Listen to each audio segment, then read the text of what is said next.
안녕하세요. 피부과 전문의 닥터 펠프스 유동기 원장입니다. 오늘은 얼굴에 검게 나타나면서 약간 튀어나온 병변 검버섯에 대해서 저와 함께 알아보도록 하겠습니다. 일단 검버섯 사실은 정확한 용어로는 지루곽화증이라고 합니다. 한번 어떤 용어는 조금만 살펴보면 지루곽화증, 지루라는 거는 영어로 세보릭이라고 하고요. 뭔가 기름지다 이런 뜻이고요.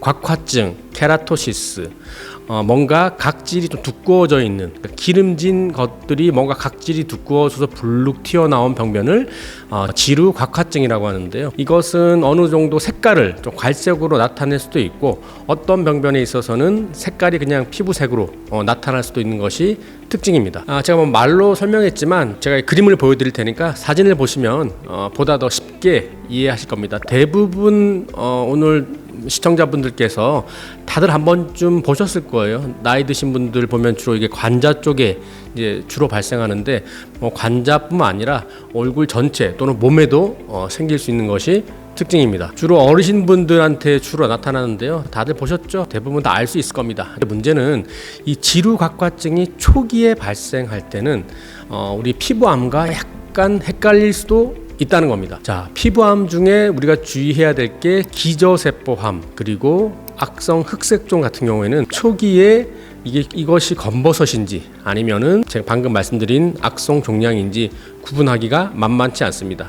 가장 정확한 검사는 조직 검사를 통해서 세포 상태를 보면 이제 알 수 있고요. 일부 우리 그 피부과 전문의 선생님들께서는 더모스코피라고 하는 특수한 어떤 장비를 이용해서 그 전형적인 패턴을 통해서도 구분하시기도 합니다. 즉 다른 색소성 질환이랑 다르게 이런 좋지 않은 결과를 초래할 수 있기 때문에 이런 얼굴에 또 나이가 많으신 분들한테 이런 얼굴에 뭔가가 나타났을 때는 최소한 피부과 전문의를 통해서 이것이 양성인지 악성인지를 구분하고 치료를 시작하는 것이 좋습니다. 그러면 지루곽화증, 피부과 전문의다 보니까 저희가 조직 검사를 많이 하는데요. 첫 번째 조직 그 사진을 보면 뭔가 위에 이렇게 보라색으로 이렇게 왔다 갔다 하는 병변들이 보이잖아요.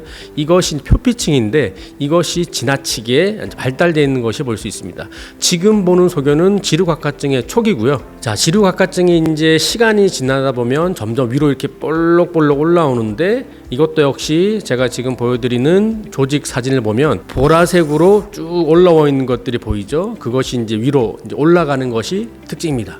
여기서 잘 보시면 이 보라색으로 보이는 병변이 위로 자랄지 아래쪽 핑크색의 진피층으로는 침범되어 있지 않는 것을 확인할 수 있습니다. 자, 다시 한번 임상 사진을 보시고 조직 소견을 보시면 서로 어떤 건지 알 수 있겠죠. 얼굴에 있는 작은 점들 있죠. 이거 되게 제거하기 쉬울 것 같죠. 하지만 실질적으로 우리 선생님들께서 점은 환자분 한 번에 제거는 잘 안 되고 여러 번에 걸쳐서 나눠서 제거하는 것이 흉도 덜 생깁니다라고 말씀하시고, 지금 보이는 조금 무섭게 보이는 위로 불룩불룩 튀어나온 검버섯은 오히려 한 번으로 제거되는 것이 특징이 있습니다. 왜냐하면 지금 조직 소견에서 보시는 것 같이 지루곽화증, 검버섯 보기에는 조금 치료해 보이기 어려워 보이지만 다행히 진피 쪽을 침범하지 않고 위로만 자라기 때문에 치료는 상당히 잘 되는 편입니다. 제가 한번 너무나도 흔히 치료하는 것이기 때문에 그래도 한번 요즘에 어떻게 하는지에 대해서 한번 논문을 찾아봤는데요.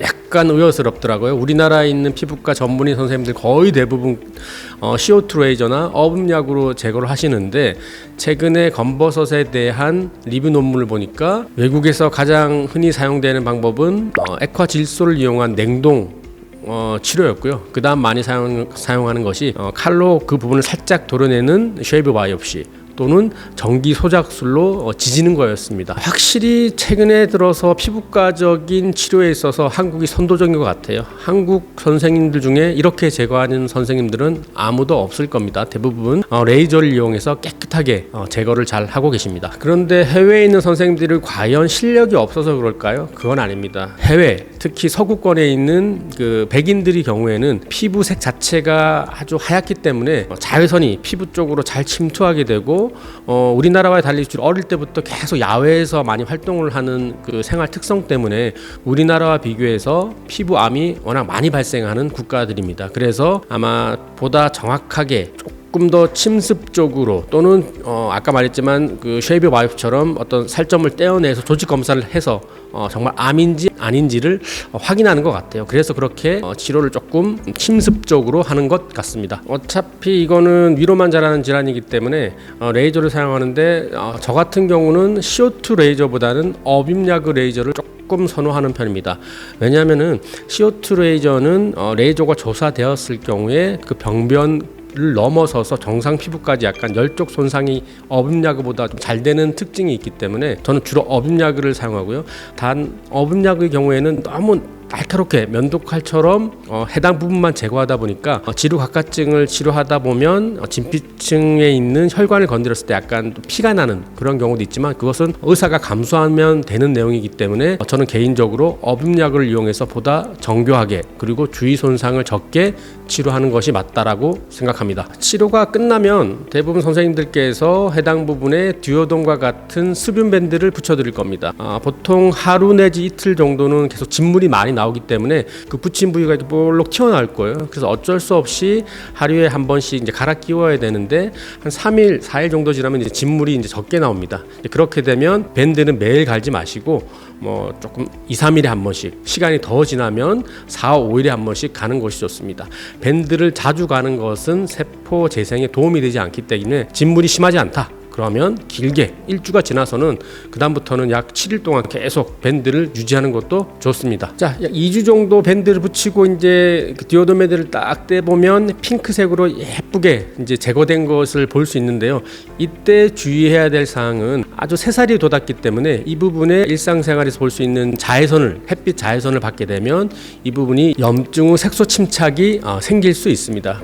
디오돈 밴드를 제거한 이후에 그래도 앞으로 더 2주 정도는 모자를 착용한다든지 자외선 차단제를 바르는 식으로 해서 자외선으로부터 일정 기간은 피부를 보호하는 것이 좋습니다. 자, 어느 정도 연령이 되시는 분들의 얼굴에 주로 나타나는 색소성 질환인 검버섯.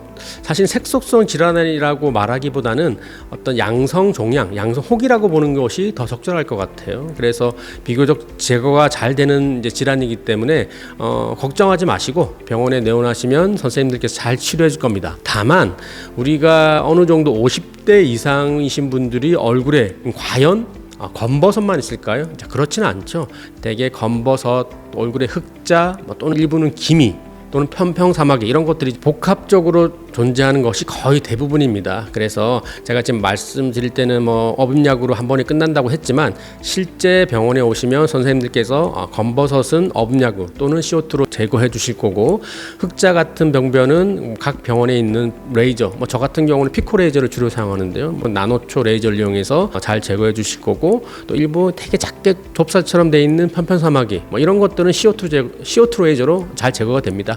자, 그렇게 해서 선생님들께서 각 병변에 따라서 가장 적절한 치료를 해 주실 겁니다. 자, 오늘은 검버섯에 대해서 말씀드렸는데요. 생긴 거에 비해서 치료가 아주 잘 되는 질환이니까 너무 고민만 하지 마시고 집에 가까운 피부과 전문의 병원에 내원하시면 환자분들의 상태에 따라서 잘 치료해 주실 겁니다. 이상 여러분의 피부과 전문의 닥터 펠프스 유동기 원장이었습니다. 감사합니다.